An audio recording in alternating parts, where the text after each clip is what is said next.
இந்த ஆற்றை தூய்மைப்படுத்த வேண்டும். எவ்வளவோ ஆறுகளை தூய்மைப்படுத்துகிறேன்.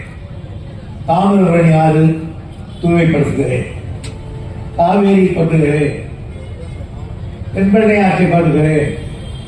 என்னுடைய காலடி படாத நதியே தமிழகத்தில் இல்லை. இவ்வளவுக்கு நம்ம ஊரில் பண்ணலாமே நினைத்தோம். என்னை அழைத்து வந்து சில வீடுகளைத்தான் இடிக்கிறார் நந்தகுமார். நான் வந்து பார்த்தால் எக்கச்சக்கமான போய் ஒவ்வொரு வீடும் சரமாக வெட்டி தள்ளி போட்டிருந்தாங்க. இது இவ்வளவு கஷ்டப்படுகிறார்கள், இது ஏதாவது மக்கள் புரட்சி போகிறார்கள் என்று பயந்து அதுக்கு மேல அதை விட அவர்கள் மனத்துக்காவது ஆறு பெரியதாகிறது என்று யாருமே ஒத்துக்கொள்ள முடியாது. இங்கே நான் உட்கார்ந்து இருக்கிற இடமும் பக்கத்தில் ஒரு பிராந்தி கடை ஒயிட் ஷாப் இருந்தது. ஒயிட் ஷாப்பில் மளிகை கூட வெட்டி எடுத்துடலாம், அது போக முடியாது. ஆனால் நம்முடைய அம்மையார் கலெக்டர்கள் நாங்கள் திருப்பி கேட்டு கடைசியவே அவரும் பொறுமை இழந்து அந்த ஒயிட் ஷாப்பை தூக்கி வேறு இருக்கிறார். அதோடு முடிந்ததா எங்கள் பணி என்றால் இல்லை. அது பக்கத்தில் மதிப்புக்குரிய அண்ணன் எம்ஜிஆருடைய சிலை, அந்த அம்மாவது முதலமைச்சர் இருந்த ஜெயலலிதாவுடைய சிலை, இவையெல்லாம் வைத்து விட்டிருந்தார்கள் அண்ணா திராவிட முன்னேற்ற கழகத்தார்கள். அதை எடுத்து சொல்வது என்பது முடியாது என்று சொன்னால் முடியாதுதான். ஆனால் நண்பர் நந்தகுமார் அவர்களை மெதுவாக அணுகி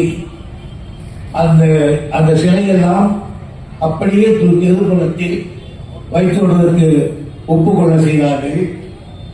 நான் வாழ்நாளில் ஒரு அண்ணா திராவிட முன்னேற்ற விளையாட்டுக்கு இருக்கிற நண்பர்களை போல் பெருந்தன்மை வாய்ந்தவர்கள் யாரும் இருக்க முடியாது என்று அவருக்கு மனமார்ந்த நன்றி வாழ்த்தை தெரிவித்துக் கொள்கிறேன். சமுதாயத்தில் கட்சி இருக்கலாம், தலைமை இருக்கலாம், கொள்கை இருக்கலாம், எல்லாம் இருக்கலாம் ஒவ்வொருத்தருக்கும். ஆனால் பொதுப்பணி செய்கிறவர்கள் அது கட்சிக்கு அப்பாற்பட்டது என்கிற எண்ணம் இருந்தால் அது ஒத்துக்கொள்வார்கள். அந்த உயர்ந்த நோக்கம் விளையாட்டுக்கு இருக்கிற அண்ணா திராவிட முன்னேற்ற நண்பர்கள் இருப்பதை பார்த்து நான் உள்ளபடியே பெருமைப்படுகிறேன்.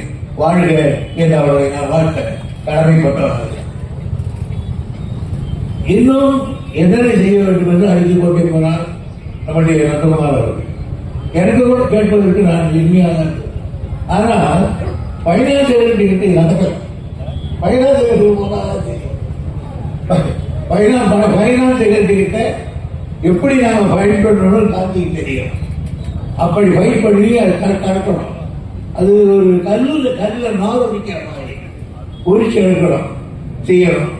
அதனால இவையெல்லாம் கட்டப்பட்டது எனக்கு அப்படியே விட்டு காமராஜர் அவர்கள் பெருந்தலைவர் காமராஜர் அவர்கள் அவருடைய காலத்திலே போர்ப்பெறா கட்டுவதாக ஆரம்பித்தார். ஆனால் அவர் காலம் அதிலிருந்து விலகி விட்டார்கள், அதனால கட்ட முடியவில்லை. பிறகு நாங்கள் கூட வந்தோம், ஆரம்பித்து வைத்துவிட்டு கொஞ்சம் நடக்கிற பொழுது எங்கள் ஆட்சி போய்விட்டது. 10 ஆண்டு காலம் அதை யாருமே திரும்பி பார்க்கவில்லை. 10 ஆண்டுக்கு பிறகு ஆட்சிக்கு வந்தவுடன் நான் தலைவரையே மறுபடியும் கொண்டு வந்து அந்த இடத்தை காட்டி அதற்கு பிறகு அதற்கு தமிழை வாங்கி 30 கோடி ரூபாய் நடக்கிறது, 100 கோடி ரூபாயை போய் எட்டிட்டு. ஆனால் விளைவு என்ன வந்து கேட்டால் வரவு பொருள் கால்வாயில் தண்ணி ஓடுகிறது, கச்சேரி வரையில் அந்த போல் தண்ணி ஓடுகிறது. தண்ணி போகிற பொழுது பார்த்தால் எல்லா கிணறுகளிலும் ஏறுகிறது. கிட்டத்தட்ட ஒரு வருடத்துக்கு காத்து பிடிக்கிறது. எல்லா மக்களும் நன்றியை காட்டுகிறார்கள். இது கெட்டிகாரன் வந்தார் நந்தகுமார் மற்றவர்கள் எல்லாம் என்ன செய்யறாங்க, எல்லாத்தையும் பேங்க்ல பகுதி ஏரிகள் முழுவதும் நிறுத்திவிட்டார்.